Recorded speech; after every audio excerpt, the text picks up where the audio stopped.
साथियों, पिछले कई दिनों से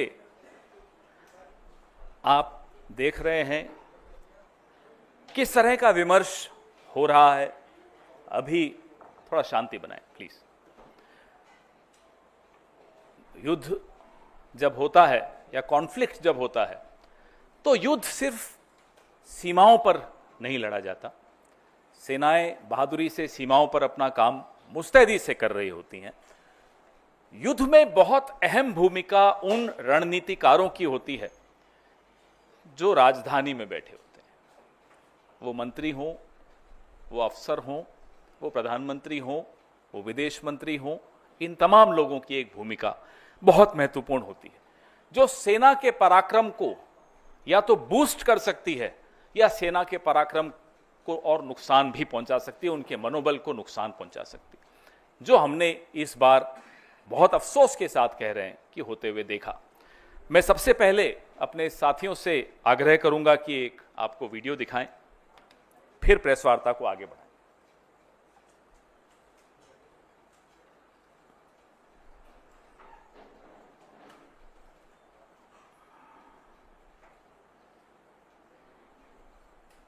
At the start of the operation, we had sent a message to Pakistan saying we are striking at terrorist infrastructure.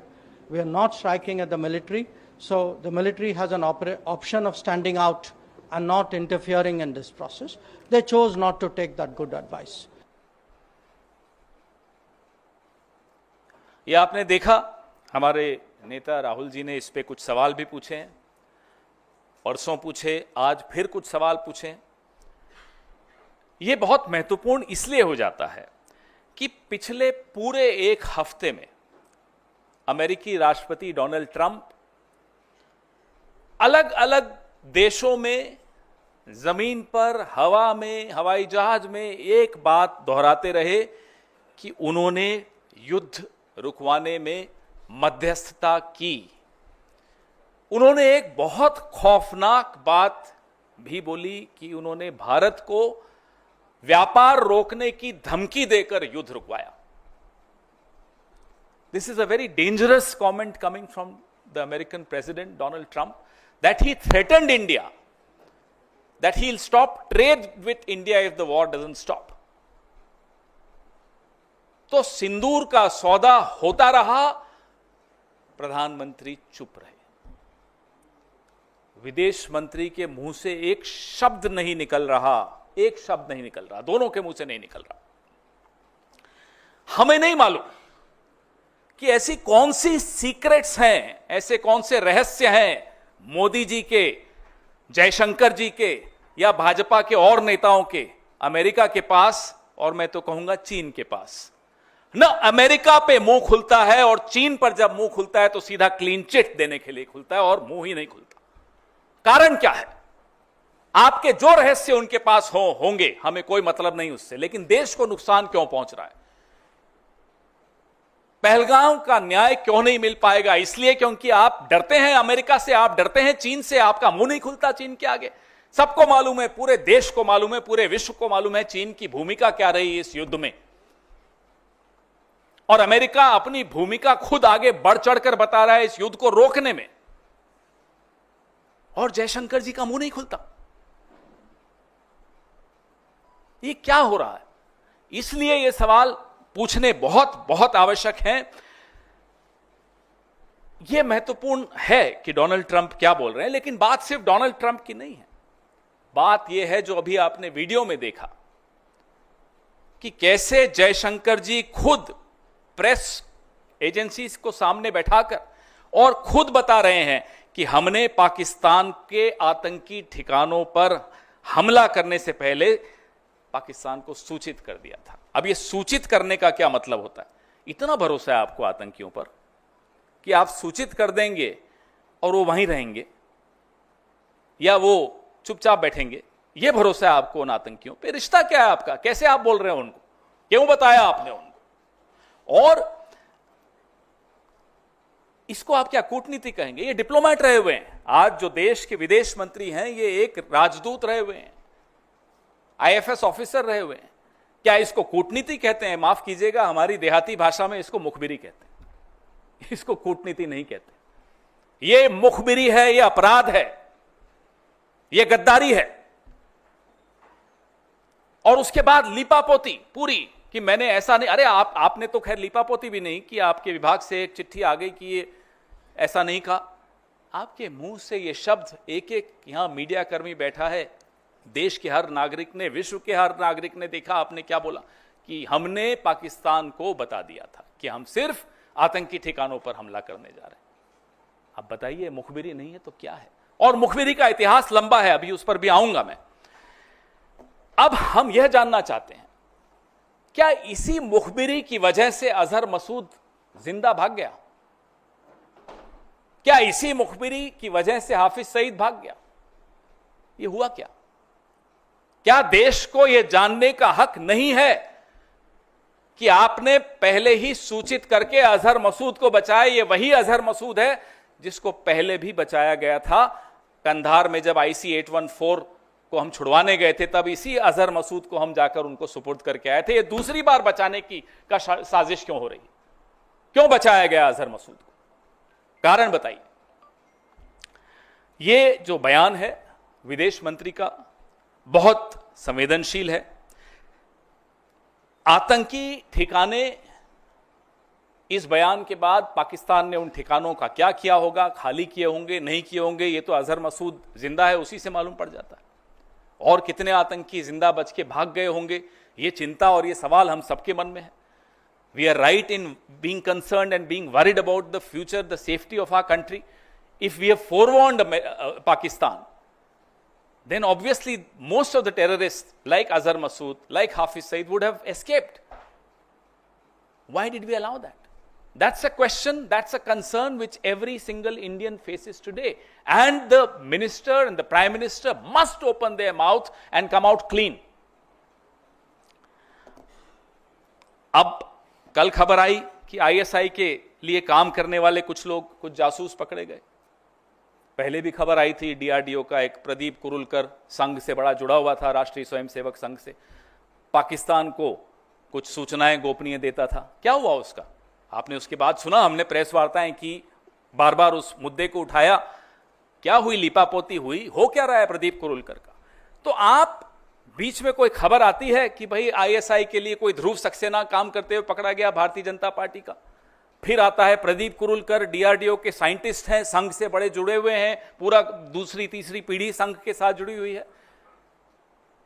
क्या हुआ उनका?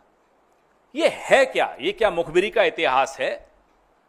ये क्या रिश्ता है आपका पाकिस्तान के साथ? ये हमें जानना जरूरी है, देश को जानना जरूरी, क्योंकि आज आप तमाम संस्थाओं पे कब्जा किए बैठे, इसलिए ये जानना जरूरी है। नरेंद्र मोदी जी जब मुख्यमंत्री थे गुजरात के, तो एक लाइन बड़ी अच्छी बोलते थे, जो आज के लिए बिल्कुल उपयुक्त है, कि समस्या बॉर्डर पे नहीं है, समस्या दिल्ली में है। उसी समस्या के बारे में आज हम आपसे चर्चा कर रहे हैं कि यह समस्या दिल्ली में है, जो पाकिस्तान को पहले ही सूचित कर देती है कि पाकिस्तान हम आ रहे हैं, थोड़ा देख लेना।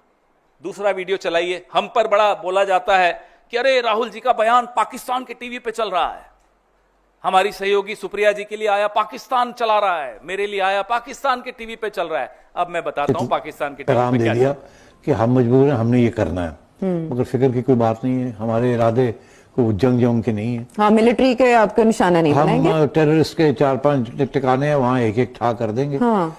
और आंख हमारी के निकाल लो लोगों वहां से। जी, बताने का तो यही बता, वहाँ तो यही तनकीद की जा रही है कि आपने तो अलर्ट कर दिया भाई। तो जाहिर है फिर वहां से अगर कोई था वहाँ, हाँ, बच्चे थे तो उनको निकालिए, फिर भी कुछ रह गए, फिर भी मारे गए, सिविलियंस मारे गए। तो इनका ये कहना है कि हमने तो आपको बता दिया था कि हम आ रहे हैं और आप, तो यार अगर सजा देनी थी तो ये ऐसे करते हैं। तो इस कि ये पहले दिन से ये फरेब थे, ये सब एक ड्रामा था। ये अवाम को गुमराह कर रहे थे, अपनी अवाम को, और हमारे साथ जंग नहीं करना चाहते थे। अच्छा। अवाम क्यों कह रहे थे हम इंतकाम करेंगे, हम जंग करेंगे, उनको सबक सिखाएंगे। की सबक है? तुम पहले कहते हो ऐसे आ रहे हो, हट जाओ, रखते तो एक ही गल हुई, यही किया ना जी। ये आप देख रहे हैं जयशंकर जी के चर्चे पाकिस्तान में टीवी पर चल रहे हैं और हंसी उड़ाई जा रही है हमारे मुल्क की। क्या बर्दाश्त करेंगे हम और आप? इस तरह से हमारे देश की 75 साल का एक बहुत मैं कहूंगा समृद्ध हमारी एक परंपराएं रही हैं, कन्वेंशंस रही हैं, एक रूल ऑफ लॉ है, डिप्लोमेसी है, सिद्धांतों पर हमारा देश चलता है। हम खुद कभी युद्ध नहीं करते, बिल्कुल सही बात है, हम सिर्फ रिटेलिएशन करते हैं, अपने इंटरेस्ट का प्रोटेक्शन करते हैं, हम अपने हितों को की रक्षा करते हैं। और उसके बाद जयशंकर इस तरह का बयान दें जो पाकिस्तान में और पूरे देश में, पूरे विश्व में हमारी हंसी उड़ रही है। इसलिए राहुल गांधी बार बार कह रहे हैं कि आप जवाब दीजिए इस फोरवार्निंग से, ये जो आपने पहले ही पाकिस्तान को बता दिया, इससे देश को क्या नुकसान हुआ, यह हमारा लिए जानना बहुत जरूरी है। देश के कितने हवाई जहाज गिरे, देश को क्या नुकसान हुआ और कितने आतंकी बच के भाग गए, यह जानना हम सब के लिए बहुत जरूरी है।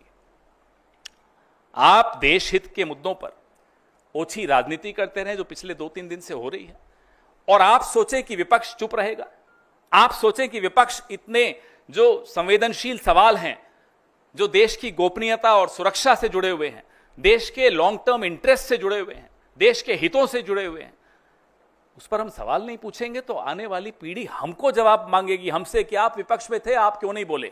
आपका तो जो करेगी आने वाली पीढ़ी वो आप देख ही लेंगे। हम ये सवाल पूछेंगे, आप हमारा मुंह नहीं बंद कर सकते, और अगर हम नहीं पूछेंगे तो पहलगाम, पुलवामा, इस तरह की घटनाएं होती रहेंगी, क्योंकि आप तो नाकारा निकले, इस तरह के काम करते हैं आप। तो ये कांड है, काम नहीं है, और ये कोई आज की बात नहीं है। मैं थोड़ा इतिहास में जरूर जाऊंगा, बहुत महत्वपूर्ण अध्याय है इतिहास का। मोरारजी देसाई, जनसंघ, जनता पार्टी सब मिलकर एक प्रधानमंत्री बनाया, मोरारजी देसाई। मोरारजी देसाई ने, और ये रिकॉर्डेड हिस्ट्री है, कोई हवाबाजी व्हाट्सएप यूनिवर्सिटी और ये आईटी वाली ट्रोल नहीं है, रिकॉर्डेड हिस्ट्री है। मोरारजी देसाई ने फोन उठाकर जनरल जियाउल हक को कहा कि हमें राव वालों ने बताया है काहुता में आपका न्यूक्लियर क्या तैयारी चल रही है। पूरे डिटेल रॉ के हमारे जो इंफ्रास्ट्रक्चर था पाकिस्तान में, जो हमारे कैंप्स, वो सारा बता दिया उनको। कुछ हफ्तों में, हफ्ते भी नहीं, कुछ दिनों में हमने इतने रॉ के लोग गंवा दिए वहां, उनको पाकिस्तान ने गायब कर दिया, मार दिया, क्या किया हमें नहीं मालूम। और जो दशकों की मेहनत थी रॉ की, वो मोरारजी देसाई के जियाउल हक को एक फोन कॉल में खत्म कर दी। इसीलिए कहता हूं मुखबिरी का इतिहास है। और ये मोरारजी देसाई हैं, जैसा देश में हमारे भारत रत्न होता है ना, पाकिस्तान में निशाने पाकिस्तान होता है। मोरारजी देसाई को पाकिस्तान ने निशाने पाकिस्तान से नवाजा। हम चुप रहते हैं, इसका मतलब नहीं कि हम ये सब पीड़ा हम सब ने झेली नहीं, इस देश ने नहीं झेली। आज भी कीमत अदा कर रहे हैं मोरारजी देसाई के इस अपराध का, पाप का। ये पाप की श्रेणी में आता है जो मोरारजी देसाई ने किया, और ये पाप की श्रेणी में आता है जो एस जयशंकर ने किया, और ये पाप की श्रेणी में आता है जो प्रधानमंत्री की चुप्पी है, जो जयशंकर की चुप्पी है चीन और अमेरिका को लेकर। इससे बड़ा पाप इस देश में किसी सरकार ने, किसी विदेश मंत्री ने, किसी प्रधानमंत्री ने नहीं किया, जो मोरारजी देसाई ने किया, जो नरेंद्र मोदी ने किया, और जो एस जयशंकर अभी कर रहे हैं इस देश के साथ। यह गुस्सा हम सबके दिलों में है, क्योंकि हमारे सैनिक पूरा पराक्रम दिखाकर पाकिस्तान को घुटनों पर ले आते हैं, और अचानक डोनाल्ड ट्रंप आते हैं और कहते हैं सीज फायर मैंने करवाया। टेलीविजन चैनल्स हम सबको में जोश भरते हैं कि इस्लामाबाद कब्जे में आ रहा है, कराची पे हमला हो गया है। बीच में डोनाल्ड ट्रंप आते हैं, बैठ जाइए, हो गया सीज फायर, और मोदी चुप। सिंदूर से सौदा मंजूर नहीं है, देश के प्रति गद्दारी मंजूर नहीं है। वो कोई हो, किसी भी पद पर बैठा हो, देश के प्रति गद्दारी अगर करेगा तो हम सवाल पूछेंगे और जनता उसको जवाब देगी। आपके सवाल।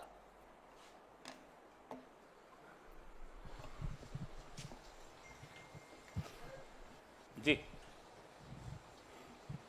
सर, आज बैठक है स्टैंडिंग कमेटी की एक्सटर्नल अफेयर्स की, और विदेश सचिव को बुलाया भी गया है, आपके भी मेंबर्स उसमें हैं, तो क्या आपको लगता है इस मसले पर भी चर्चा होनी चाहिए? कम से कम स्टैंडिंग कमेटी को पता होना चाहिए। अगर आप बात कर रहे हैं तो होना तो बहुत कुछ चाहिए मौसमी जी। होना तो ये चाहिए कि प्रधानमंत्री ऑल पार्टी मीटिंग्स में खुद आए, नहीं हुआ।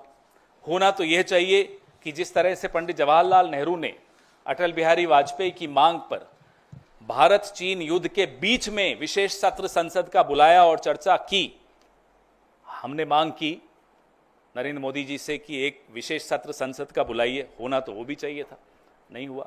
इस सरकार में क्या होना चाहिए और क्या होता है में बहुत अंतर होता है, तो इसलिए हमें अब इस पर टिप्पणी करना कोई उचित नहीं होगा कि क्या होना चाहिए। पूरा देश जानता है कि क्या होना चाहिए। पूरा देश यह भी जानता है कि इस तरह से डोनाल्ड ट्रंप आकर बोले कि मैंने सीज फायर करवाया और धमकी देकर करवाया, यह भी नहीं होना चाहिए था। सिंदूर का सौदा भी नहीं होना चाहिए था, बहुत कुछ नहीं होना चाहिए था, लेकिन हो रहा है। होना यह भी नहीं चाहिए था कि एस जयशंकर पाकिस्तान को पहले ही चेतावनी दे दें, वो भी हुआ। होना यह भी नहीं चाहिए था कि चीन और अमेरिका पर प्रधानमंत्री और विदेश मंत्री का मुंह चुप हो जाए, बंद हो जाए, मुंह से आवाज नहीं निकल रही हो, वो भी आपके सामने हो रहा है। माइक, ये जो नई चीज आप इस पूरे घटनाक्रम में लेकर आए हैं कि एक नया वीडियो है विदेश मंत्री का, क्या इसके बाद भी कांग्रेस जो स्टैंड ले रही है कि सरकार की तरफ से जो प्रतिनिधि मंडल जा रहा है जिसमें कांग्रेस 4 बड़े नेता रहेंगे, क्या आप उस स्टैंड पर आप आज भी कायम है, या सवाल आप कर रहे हैं ये सवाल के साथ अब आगे स्टैंड आप लोगों का बदल जाएगा? उस स्टैंड के विषय में, उस निर्णय के विषय में आज मेरे वरिष्ठ सहयोगी जयराम रमेश जी ने आप सबसे बात की है, तो अब उसके बाद उस पर कुछ और कहना जरूरी नहीं है। देश के लिए जो उचित है कांग्रेस पार्टी वो हमेशा करती है, अभी भी करेगी।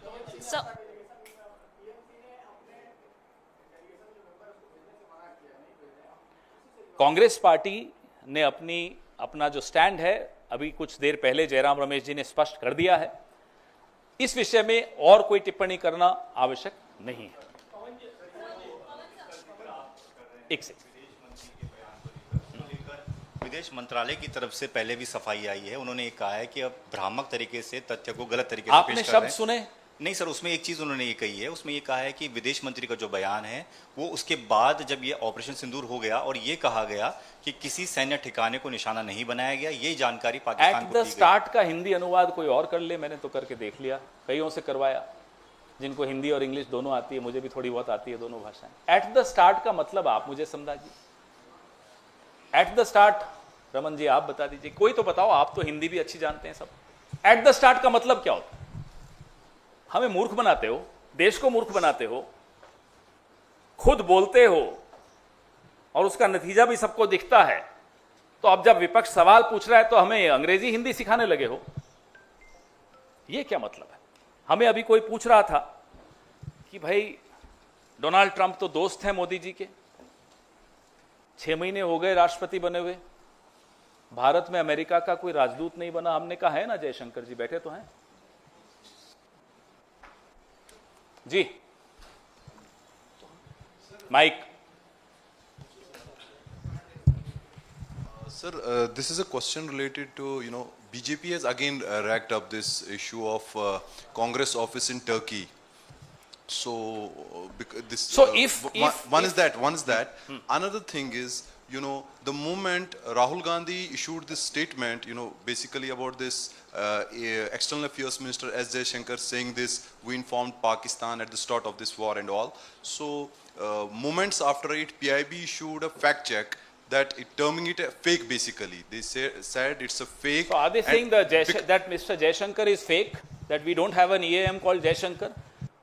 When you can see what he said to ANI, PTI, a lot of agencies were there when he said that. Everybody heard that. There was a transcript of what he said which was released. Everything is fake? Well, we are happy to believe and agree with them that, well, it's a fake EAM who can't protect and uphold the interests of our country. Can't be a real EAM, External Affairs Minister. Tall giants have occupied this position in this country. नहीं, आपका दूसरा सवाल, sorry, he has another question. कौन सा वाला?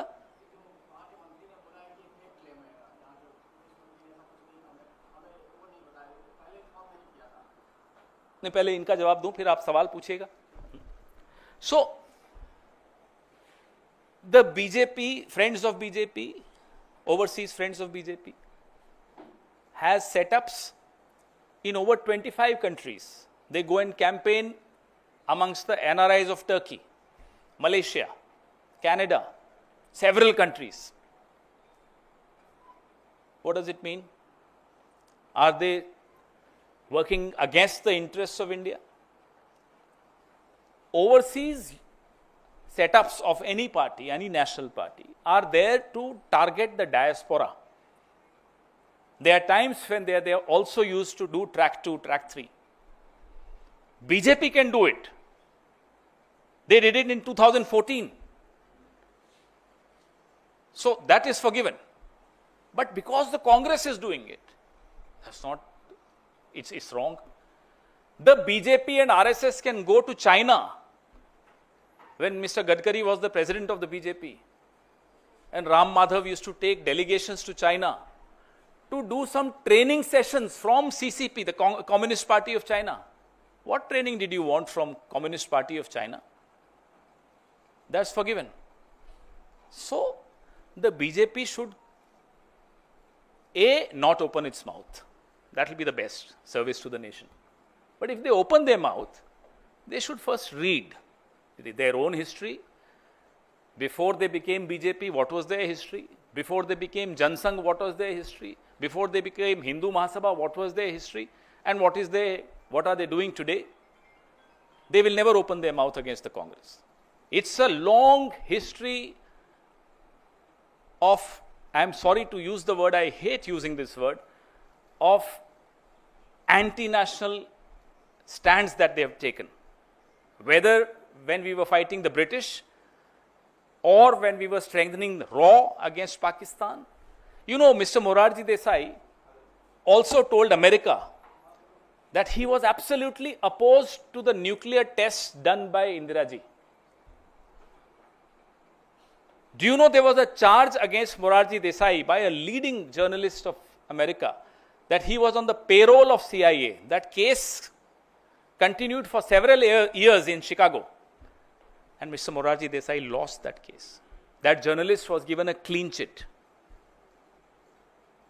That journalist accused Morarji Desai of passing on secrets to America from the government. So if we start talking about their horrible history, they would not know where to hide. Nishan-e-Pakistan, Morarji Desai. Their hero of emergency, their hero of 1977 to 79. This is what he was doing. One question.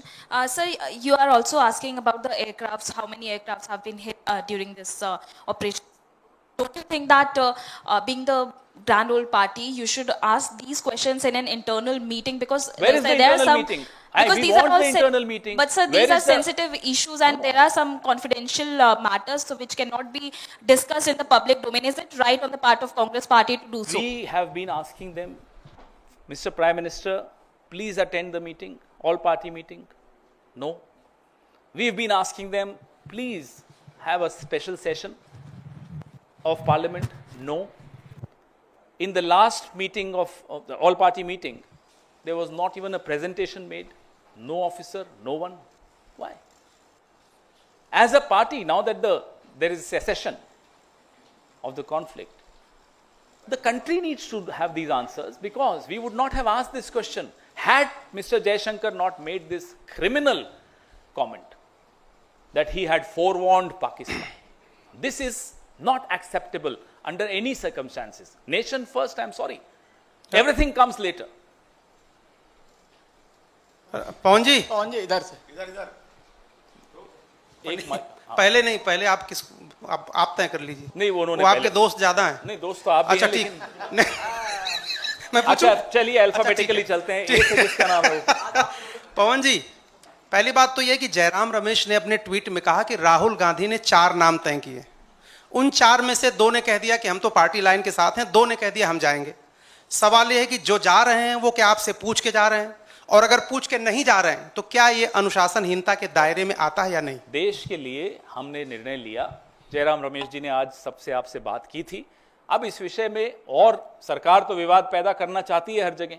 मुझे नहीं लगता कि एक जिम्मेदार राजनीतिक दल की हैसियत से हम इसको विवाद बनाएं। सरकार की जो मंशा है वो करती रहे, विवाद बनाती रहे। मुझे लगता है कि इस विषय में और कोई सवाल अब बचा नहीं। सर, मेरा सवाल है कि जो पीसी जिस मुद्दे पे हो रही है, जो पाकिस्तान के मंत्री हैं इसाक डार साहब, उनका कहना है कि हमें तो उन्होंने सूचित किया नहीं, हमारे पास कोई जानकारी नहीं। किसको उन्होंने जानकारी दी थी कि हम आपको अटैक करने वाले हैं? तो इसका क्या मतलब निकाला जाए? अब पाकिस्तान इन्हें क्लीन चिट दे रहा है और अब ये पाकिस्तान की क्लीन चिट पे निर्भर होंगे, देख लीजिएगा। यूं तो दुश्मन है पाकिस्तान, लेकिन जब क्लीन चिट देता है तो दोस्त हो जाता है। ये क्या चल रहा है साहब, ये चल क्या रहा है, यही तो हम जानना चाहते हैं। पाकिस्तान के चैनल्स पे जरा कांग्रेस के किसी लीडर का नाम आ जाए तो उछल कूद पूरे आपके यहां शाम को प्राइम टाइम पे सब उछल रहे होते हैं। नहीं हंसो मत, उछल ही रहे होते हैं सब। देखिए पाकिस्तान के टीवी पर कांग्रेस के नेताओं का बयान, अब देखिए पाकिस्तान के टीवी पर एस जयशंकर का बयान। उछलेंगे आज टीवी पर, होगा प्राइम टाइम डिबेट, बताइए।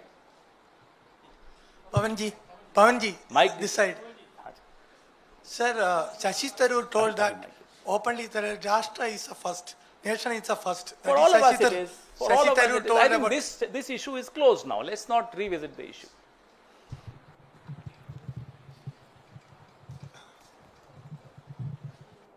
पवन जी, जिस आधार पर आपने आज सवाल पूछे हैं और विदेश मंत्री के बयान का हवाला दिया है, तो क्या ये ऑपरेशन सिंदूर पर भी कांग्रेस सवाल उठा रही है, उसकी सफलता पर? ऑपरेशन पे कभी हम सवाल सेना की ओर से दिए जा रहे हैं। सेना ने जितनी बहादुरी से काम किया, पाकिस्तान घुटनों पर आ गया। लेकिन जो यहां हमारा राजनीतिक नेतृत्व बैठा है, वो माफ कीजिएगा, डोनाल्ड ट्रंप के आगे घुटनों पर है, चीन के आगे घुटनों पर है। ये बर्दाश्त नहीं होगा। सेना का मनोबल मत गिराइए। ये हम बार बार जयशंकर से भी कहते हैं, बार बार नरेंद्र मोदी जी से भी कहते हैं। सर, अभी आपने कहा था कि राहुल गांधी जी ने भी कहा कि हमारे कितने एयरक्राफ्ट गिरे हैं, देश को कितना नुकसान पहुंचा है बॉर्डर पर, जो भी अभी लड़ाई हुई थी पहलगाम की, जो भी एयर स्ट्राइक हुई थी। लेकिन अभी कुछ प्रतिनिधि जा रहे हैं बाहर, वो ऑपरेशन सिंदूर की सफलता को बताएंगे, तो इसमें आप क्या? ना केवल ऑपरेशन सिंदूर की सफलता को बताएंगे, पाकिस्तान को एक्सपोज करना आवश्यक है। पाकिस्तान को विश्व समुदाय के सामने 26/11 के बाद जिस तरह से हमने डिप्लोमेटिक इनिशिएटिव्स लिए थे, पूरे विश्व के सामने पाकिस्तान को अलग थलग कर दिया था। FATF में भी पाकिस्तान को शामिल किया गया था। ये मनमोहन सिंह जी की सूझबूझ उस वक्त सबने देखी। आज सरकार को कांग्रेस से एक बात सीख ली सरकार ने, हमें खुशी है इस बात की कि देश को एक आवाज में बोलना चाहिए। और जब देश एक आवाज में सुनता है तो पाकिस्तान की औकात नहीं है कि वो ये IMF से पैसे ले आए। आप बताइए, 73 देशों में हमारे प्रधानमंत्री करोड़ों अरबों रुपए खर्च करके जाते हैं। आप एक नेपाल तक को अपने साथ नहीं खड़ा कर पाए इस युद्ध में। पता नहीं भूटान ने स्टेटमेंट दिया या नहीं दिया। ये स्थिति आपने कर दी। सीखिए, कांग्रेस की सरकारों से सीखिए कैसे विदेश नीति को बनाया जाता है। विदेश नीति प्रधानमंत्री को प्रोजेक्ट करने के लिए नहीं होती, अपना ढोल नगाड़ा पीटने के लिए नहीं होती, डायस्पोरा इवेंट्स करके, चेहरे बना बना के, कपड़े बदल बदल के, घूम घूम कर भाषण देने में विदेश नीति नहीं होती। विदेश नीति बहुत गंभीर मुद्दा है, वो इस तरह की हल्की हरकतों से नहीं की जाती। सर, आपने पाकिस्तान से पूरा सवाल रिश्ता जोड़ दिया पूरी तरीके से, जयशंकर का और पूर्व प्रधानमंत्री मोरारजी देसाई का भी। लेकिन हेमंता बिस्वा शर्मा आपके एक नेता का लगातार पाकिस्तान से रिश्ता जोड़ते जा रहे हैं और इस बात के बयान ओपनली दे रहे हैं कि उनके पास ये जानकारी है कि पाकिस्तान के मिनिस्टर्स के बुलावे पे वो गए। इतने साल से उस जानकारी पे वो बैठे थे, ऐसी कौन सी जानकारी है? और हेमंता बिस्वा शर्मा हमारी पार्टी से गए, हम उनकी रग रग से वाकिफ हैं। समझ जाएंगे सुनेंगे तो किन रगों से हम वाकिफ हैं उनकी। उस आदमी में इतना सब्र नहीं होगा कि उसके पास कोई सूचना है तो वो इतने दिन सालों तक बैठा रहेगा उस पर। ये सब हेमंता बिस्वा शर्मा अच्छी तरह समझता है कि हमारे पास उनके विषय में क्या क्या है, और जिस दिन वो चुनाव हारेंगे, तिहाड़ या गुवाहाटी की कौन सी जेल है हमें नहीं मालूम, एक जेल में वो हमें भी भेजना चाह रहे थे, हो सकता है उसमें हो, किसी न किसी जेल में ही उनको अब अपना समय बिताना पड़ेगा। जिस तरह की हरकतें उन्होंने की हैं जब से वो मुख्यमंत्री बने। गौरव गोगोई के विषय में इस तरह की टिप्पणी करना और बार बार एक ही टिप्पणी को दोहराने से वो बात सच नहीं हो जाती। वो भाजपा में जब से गए उनको लगता है कि भाई मूल मंत्र जो मोदी जी का है वो मैं भी ले लूं, कि झूठ को बार बार दोहराओ, ऊंची ऊंची आवाज में दोहराओ, वो सच हो जाएगा। ना मोदी जी का झूठ चलता है। अब जब मोदी जी का ही झूठ चलना बंद हो गया तो ये हेमंता बिस्वा शर्मा तो बहुत पुअर फोटोकॉपी है उनकी। पवन जी, एस जयशंकर के बयान को तमाम लोगों ने कहा कि यह देशद्रोह के तरीके से, वहीं ये भाजपा के नेता उनका बयान बचाव करते हुए यह कहते हैं कि शेर जब भी मारता है समय और तारीख बता के मारता है। बताओ, आपकी हंसी में ही जवाब आ गया सब, कि आपको खुद हंसी आ रही है। अब अगर जयशंकर से शेर है, फिर हो सकता है भी डोनाल्ड ट्रंप बब्बर शेर होगा जिससे आगे डर गया वो। क्यों डरते हो जयशंकर जी? जयशंकर जी ने एक और बड़ा मजेदार बयान दिया था कि चीन तो हमसे बड़ी अर्थव्यवस्था है, अब क्या मैं उनसे लड़ूं? ये उनका बयान था। कहा था या नहीं आपने, याद है आपको? तो प्रधानमंत्री क्लीन चिट देते हैं चीन को, जयशंकर कहते हैं चीन हमसे बड़ा है, हम तो नहीं लड़ सकते। अरे 7वां बेड़ा जिस देश ने भेजा था वो भी हमसे बड़ा था, अमेरिका। और 1971 में भारत इतना समृद्ध नहीं था जितना आज है, जितना इस सदी में हुआ है। तब भी हमारे में इतनी ताकत थी कि हमने अमेरिका की भी बात अनसुनी की और अपना काम हासिल किया। जयशंकर जी को कहिए जरा पढ़ लें, तब भी शायद ये सर्विस में रहे होंगे। क्या माहौल बना, अपने आप को शेर खिलाने की बड़ी सबकी बीमारी लग गई है। मोदी जी भी देखो, मैं मगरमच्छ पकड़ लिया बचपन में, और अभी डोनाल्ड ट्रंप के आगे मुंह नहीं खुलता। अरे जो बचपन में मगरमच्छ पकड़ा था, तो अभी डोनाल्ड ट्रंप से तो कुछ जवाब तो दे दो। ये अपने बारे में भ्रांतियां फैलाने का बड़ा शौक होता है। ये सब हिंदी पिक्चरें देख देख कर शायद बड़े हुए हैं। Sir, Ashoka University Associate Professor, Professor Ali Khan Mahmoodabad has been arrested by the Haryana police.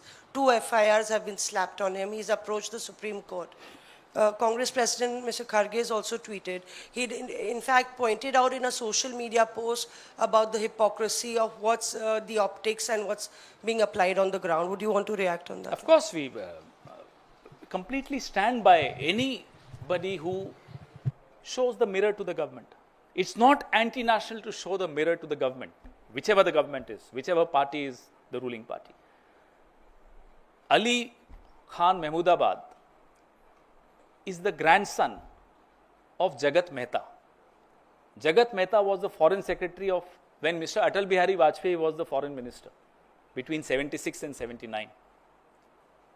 We've all known the family. His father's side rejected the idea of Pakistan and shifted to India. Raja Mahmoodabad, his father Suleiman ji, was an MLA in Uttar Pradesh for several terms. Ali is an academic, he's a historian, and we all read him. And he's a brilliant academic, there's no doubt about it. What he's questioned the government is on the double standards. On the one hand, your leaders go around town seeing the name boards of shops. There should not be a Muslim name. Remove all the boards. Have names. There are lynchings. There is an economic boycott being asked for of Muslim traders. On the other hand, then you show Colonel Sophia Qureshi. Colonel Sophia Qureshi is the normal in this country. It's not something for BJP, it may be something rare. This is this country's DNA. But the BJP's DNA is what Mr. Ali Khan Mahmoodabad exposed, and exposed very wisely. Nothing wrong in what he did. We've all been exposing the government. We've all been questioning the government on these double standards. When the Prime Minister says कि कपड़े देख के पहचान लेते हैं, and their own minister, the kind of remarks he made on Colonel Sophia Qureshi, that's the real BJP for you. The other deputy chief minister, the kind of remarks they made on the army, that's the real BJP for you. And Colonel Sophia Qureshi is the real India for you. So it's the real India versus the real BJP. Believe me, the real India will win and the real BJP will lose. देखिए, जो द्वंद्व चल रहा है ना, असली भाजपा और असली भारत में चलता है। कर्नल सोफिया कुरैशी असली भारत है। भारत की तासीर यही है, भारत का डीएनए यही है जो है। सबको एक माना जाता है, कोई भेदभाव होता नहीं है भारत में, न संविधान में है न हमारे आपके जहन में है। लेकिन बीजेपी वो भेदभाव जो है हम लोगों के जहन में डालने की कोशिश करती है। जब प्रधानमंत्री कहते हैं कपड़ों से पहचान लेते हैं, शमशान, कब्रिस्तान, फिर लिंचिंग करना, फिर इनके नेता जा के दुकानों के नाम, भाई इस पे दुकानदार का नाम होना चाहिए, हिंदू है या मुसलमान। वो असली भाजपा है। तो अली खान महमूदाबाद ने असली भाजपा को एक्सपोज किया और असली भारत को बताया कि यह है असली भारत। कर्नल सोफिया कुरैशी में हमें हैरानी क्यों हो रही है? क्या क्योंकि उनका नाम सोफिया कुरैशी है वो कर्नल नहीं हो सकती? अब्दुल हमीद, किसको नहीं मालूम ये नाम? ये नॉर्मल है हिंदुस्तान के लिए, लेकिन भारतीय जनता पार्टी को ये असामान्य लगता है। इसलिए बार बार वो, और फिर भी बेचारे, जैसे उनकी तासीर है, जैसा उनका डीएनए है बीजेपी का, वो तो वैसा ही रहेगा, थोड़ा बदल सकता है। फिर उनके मंत्री कह देते हैं आतंकियों की बहन। यही कहा ना, असली भाजपा ये है और असली भारत कर्नल सोफिया कुरैशी है। यह अंतर अली खान महमूदाबाद ने बताया और बड़ी खूबसूरती से बताया। और यह अली खान महमूदाबाद कौन है इनको मालूम है। मुझे नहीं लगता इस सरकार को ज्यादा पढ़ने लिखने से मतलब है, होता तो शायद थोड़ा समझदारी से काम लेते। इनके नाना भारत के पूर्व विदेश सचिव जगत मेहता, अटल बिहारी वाजपेयी जब विदेश मंत्री थे तो जगत मेहता उनके विदेश सचिव थे। इनको बाद में 2001 या 2 में पद्म भूषण भी मिला। ये एक एकेडमिक व्यक्ति है, स्कॉलर है, इतिहासकार है। और उनकी फेसबुक पोस्ट आपने भी देखी होगी, मैंने तो 3-4 बार पढ़ी कि भी इसमें गलत क्या है। फिर मैंने और साथियों से पूछा क्या कोई और फेसबुक पोस्ट है जिस पर एफआईआर? बोले नहीं, इसी पर हुई है। क्या गलत है साहब? हम भी कहते हैं कि लिंचिंग्स के खिलाफ हम आवाज उठाएंगे, नहीं होने देंगे इस देश में, क्योंकि कोई मुसलमान है आप उसको जाकर दाढ़ी नोच लोगे, उसको मारपीट करोगे, कैसे बर्दाश्त होगा? लिंचिंग किसी की भी हो गलत है, कोई भी करे गलत है। तो ये आवाज उठाना मुझे लगता नहीं है कि गलत था, बहुत सही था, हम उनके साथ हैं। कौन बोल रहा है? Sir, you have referred to President Trump's various remarks on the ceasefire. So, do you think that there is any point in sending a delegation to US, and will they be successful in turning around the US opinion? Well, the idea is to expose Pakistan in the global community. I mean, we were shocked. We in the Congress were shocked. I think every single Indian was shocked that in the middle of the conflict, the IMF releases the funds to Pakistan. How is it allowed? Where is our foreign policy? Then they started lying that a no vote is not allowed. That's absolutely incorrect. There have been several instances where no vote was cast by us also. So, even if a no vote was not allowed, for a moment let's believe, though it's wrong, but let's agree with them. Where was your lobbying? Why didn't you lobby with the rest of the world to ensure that Pakistan is cornered and IMF does not release those funds? Why was that not done? So it's important to expose Pakistan in the eyes of the world. I think that answers your question. Anything else? Only on this though. Thank you.